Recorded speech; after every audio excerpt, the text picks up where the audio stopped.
Well, I guess I'll put on this clamp. Goes along the back side here, and is responsible for, well, kind of keeps the back end of the saddle from being able to lift up off of the bed, I guess. But it also contains the saddle lock, so it's this threaded hole right here.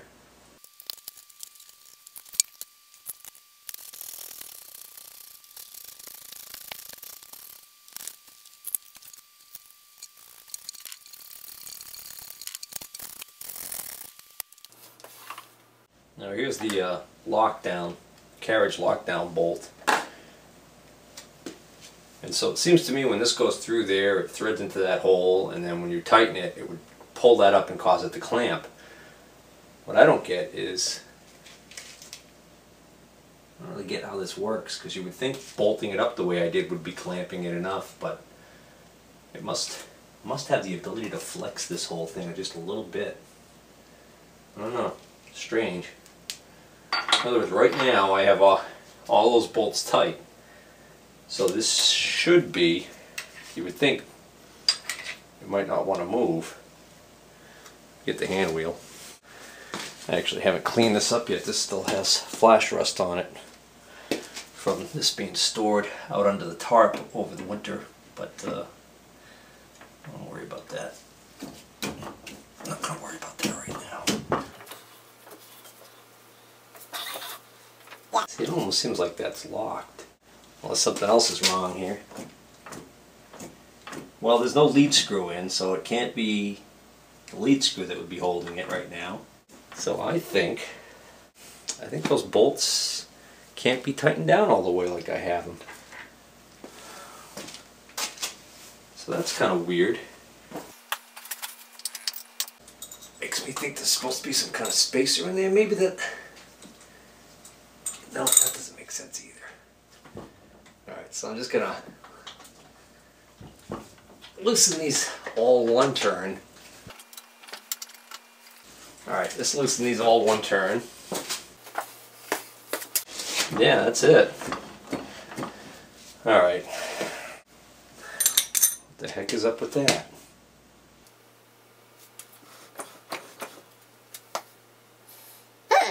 Alright, I just took this part off again to make sure that I didn't have it on wrong, but I mean it's pretty clear that there's a raised side to this. The threaded hole for the carriage locking bolt is on this end, so it's obvious that there's only one or two ways this can go on. That way, or if I flip it all the way over, it could go on this way, but there's plenty of evidence that the bolts were mating up on this side originally when I took it apart. Not only that, but this is kind of all hollowed out. The casting is made in a way that makes you think it's not made to ride up against anything, whereas on this side, the casting is almost machined as if it was intentionally made to, you know, mate with a surface that it would rub or ride against. So it looks to me like I had this on right.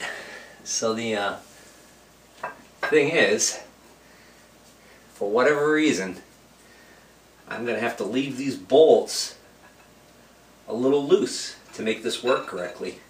If I leave these bolts a little loose, I can almost guarantee that this is going to operate correctly as far as being loose enough to allow the thing to move,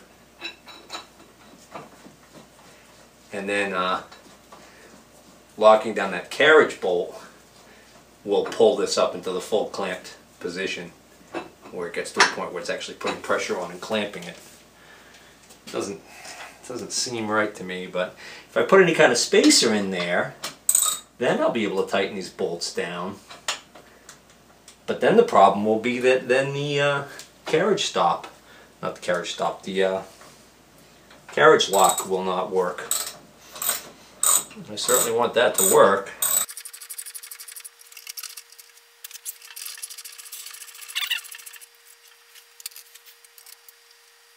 I also never did find out what these two big grub screws are in there for.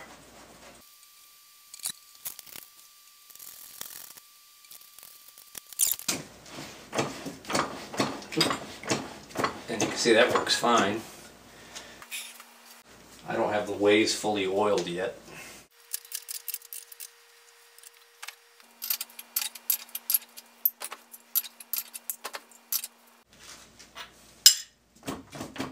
That's locked. That's unlocked. Alright, so riddle me this. If this is the carriage lock, what is this bolt for? Too late. Just answered my own question. That's the crossfeed lock. And the way that works is this bolt pushes on a rod inside here. You can see there's a hole right there. When I tighten this bolt head, you can just see that little thing comes out, and it comes out just barely proud of this. So when I put this block on the end here, that is actually the first part of the tapering jig. The side of that block is a pretty precise fit in this slot right here, and when you tighten this bolt head, that's what's going to lock that down. Alright, that's good to know. Well, it took a while to clean up this part because after I got the bulk of the dirt off, I could just see something here and I couldn't quite make out what it was. Now it's clear as a bell because I cleaned it up really well. It's another one of those Git ball oilers with the little spring in it. And when I tried pushing that down initially, I couldn't even make it move. It was so encrusted with garbage in there, but I kept working at it, flushing it out, digging around in there with a little tiny screwdriver and pulling out little bits, wiping it, flushing it, and doing that over and over again, and I finally got it so it's working. Seems like it's working anyways. So that's we got one right here that I already cleaned out, and now we got one here. I'm going to have to look at my disassembly video because I think there's something, I think there was a washer or a spacer or something that goes on the end here before this goes on like this. So yeah. Alright, so before I went to bed last night, I reviewed some of my early videos of disassembly because I actually took this component and the whole tapering jig, I took that off out in the yard when I had this sitting under a tarp. Started disassembly of this last year, and I had taken this off because this and the other special bracket and everything was hanging off the back, and I was worried about that getting damaged when I went to move it. So I had taken this off quite a while ago, and sure enough, there's actually I thought there might be a washer that went in here. It's actually a collar that goes in here, and then there's another matching collar that goes on this side. So I gotta go find those. I'm sure I have them. I kept all that tapering jig hardware together. But I wanted to show you something that I think I misstated when I was talking about this this lock right here. I had said that this locks the cross feed, and what I meant by that was I didn't mean to suggest that this is to lock the cross feed from this part from being able to move. What this does is this actually locks this block from being able to move. So the way this works is if we put this on here, this is a pretty tight fit in here, okay? And what ends up happening is if I lock this, if I tighten this nut, that's going to lock this in position, and it will have the effect of the end of the cross feed screw being fixed in that position and not being able to move, which rotating the cross feed will cause this to move. Okay, then what you do, and there's a bolt that comes through here and a handle on here that would be loose, so that this is not going to be affected by the movement of the tapering device. Because the way the tapering device works is as the carriage is moved up and down the bed, that that tapering device is going to move out or move in. So that's why there's a slot in that bracket that goes on top here. So the way the tapering device works is, in order to engage the tapering device, you have to loosen this bolt, which now unlocks this piece and will allow this piece to slide in and out, which, because it's attached to the crossfeed screw, will cause this whole crossfeed sled, so to speak, to be able to move. And then this bolt gets tightened so that the end of this is now locked to the part of the tapering jig that moves in and out as the carriage moves. So what happens is, in effect, as the carriage moves in one direction or the other, this will move in or out, causing the cutter bit to cut in more or out more, depending on which way you're going. The point is, that's how this tapering device works.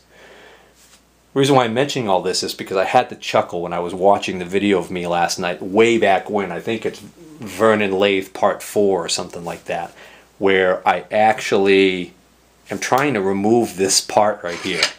See how I just slid that out? Well, I was having a heck of a time getting this out. And I was thinking, it's just really dirty or rust or whatever. And there was a lot of dirt and rust in there. Sure. But the main reason why I probably couldn't get this out was this was probably locked. I mean, I had to pretty much, the hammer and chisel mechanic strikes again. I was beating on this with the mallet.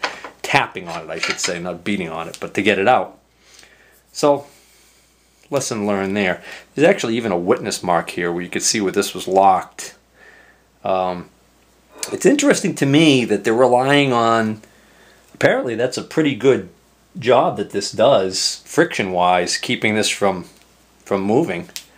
I'm surprised that there isn't an indentation on the side here that rod would fit into, positively locking this in position, but apparently they felt that wasn't necessary. And then the other little mystery that I haven't solved yet is there's a keyway on the end of this shaft, which I don't remember being there. So I do not know why that is there.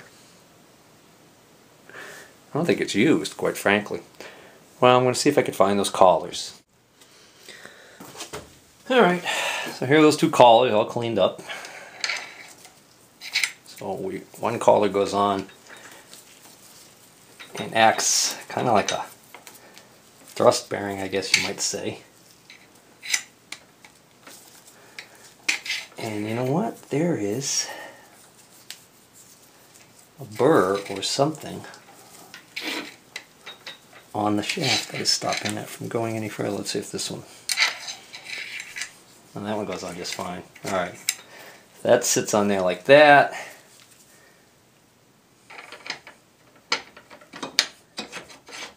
That goes in like that. This collar goes on the back side. And that collar, by the way, completely covers that that little spline, that little groove that's cut in the shaft there. So kind of pretty much confirms what I thought, which is that it has nothing to do with... Oh, wait a minute. No. Thought I saw a groove in the shaft for a second there. Okay.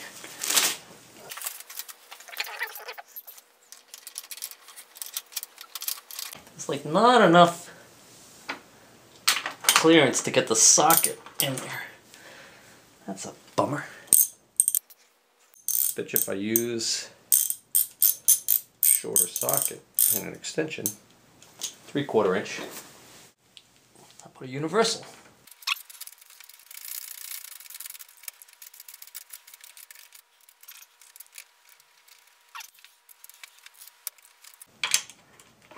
There we go. Now it's tight.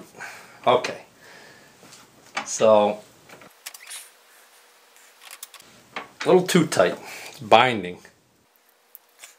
Obviously I want this tight enough so that the end play of where the screw is captive by this is minimal. But I obviously just realized that I can't have it so tight. I can't have it just extra tight because then it binds. So I'll just back that off just a little bit. Alright, I like that. So now I can mess around with this again.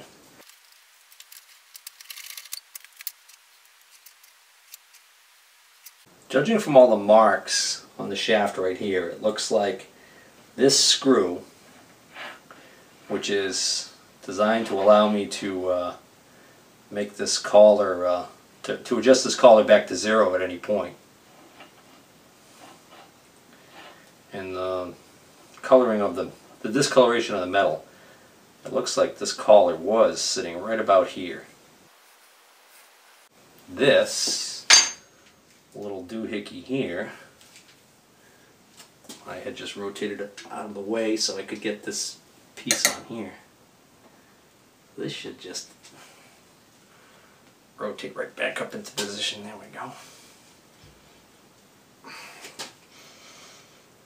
And this sits on this outer collar, it's not on the actual shaft, so that position of that had no effect on the operation of this collar. Although, so the collar should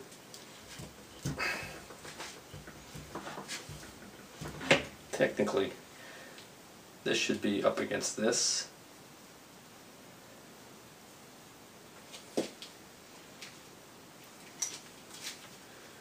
So now, if I lock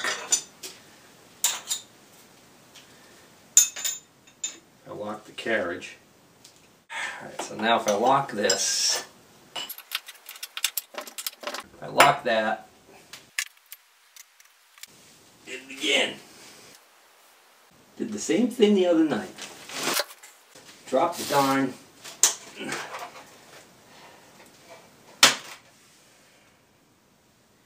woodruff key.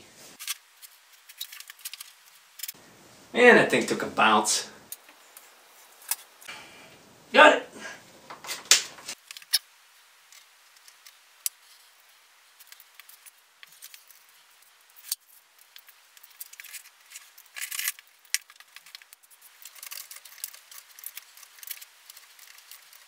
Self-locking nut. Alright, good enough for now. No oil on there, so. Oh yeah. Gonna get my little list I started making up of oil points and add the ones for the carriage here. Okay, so there's one right here. And that doesn't have a jit, oiler, or anything in it. It's just a big open hole. I wonder if that... No, that can't have a jit oiler in it because this plate has to be able to slide over it.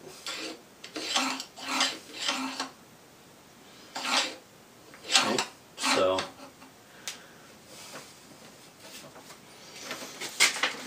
we're going to call this saddle.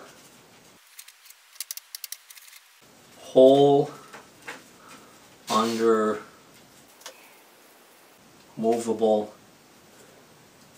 plate on top side. We'll call this the hole under the movable plate on the top side. Get ball oilers, plural.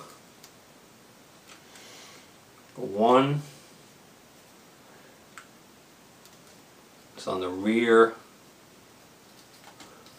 of top slide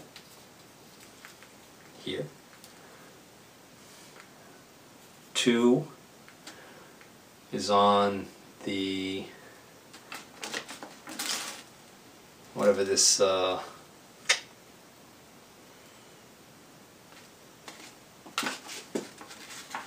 let's see, two. Let's see, that two will lube the tail end. Tail of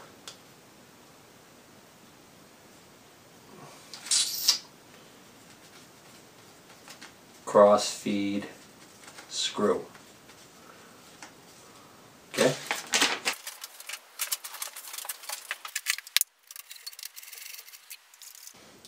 When you slide this back, there's this big trap door that exposes this gear. So I think I should add that as an oil point.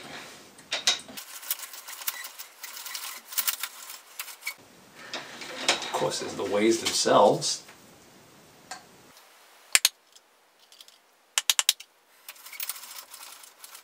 There's the screw itself.